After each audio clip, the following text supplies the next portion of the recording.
মুহূর্তে আছি টুঙ্গিপাড়ায়, একেবারেই বঙ্গবন্ধুর সমাধির মাজারের কাছাকাছি। বঙ্গবন্ধুর ছবি এটা, ওনার বাড়িতে।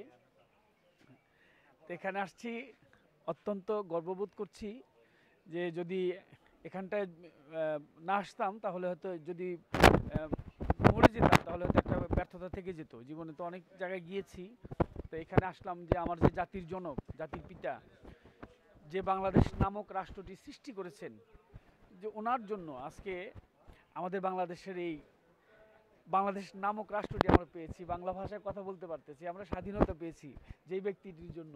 ইনি আমার জাতির জনক বঙ্গবন্ধু শেখ মুজিবুর রহমান। অনেক গর্ববোধ করছি। আমার কাকা আসছে সাথে, অনেক মুক্তিযোদ্ধা, বীর মুক্তিযোদ্ধা। হ্যাঁ, অনেক লোকজন আসছে। ওই যে আমার আরেক কাকা, তো ওনাদের সাথে আসতে পেরে আমি ওনাদের ছেলের মতো, খুবই ভালো লাগতেছে। ধন্যবাদ আপনাদেরকে, আপনারা দোয়া করবেন আমরা যেন চিরদিন বঙ্গবন্ধুকে, বঙ্গবন্ধুর আদর্শকে আমাদের হৃদয়ে লালন করতে পারি। বঙ্গবন্ধুর ছবি যেন হৃদয়ে থাকে। ধন্যবাদ সবাইকে। থ্যাংক ইউ আপনাকে এত কষ্ট করে যানজট করে আসার জন্য।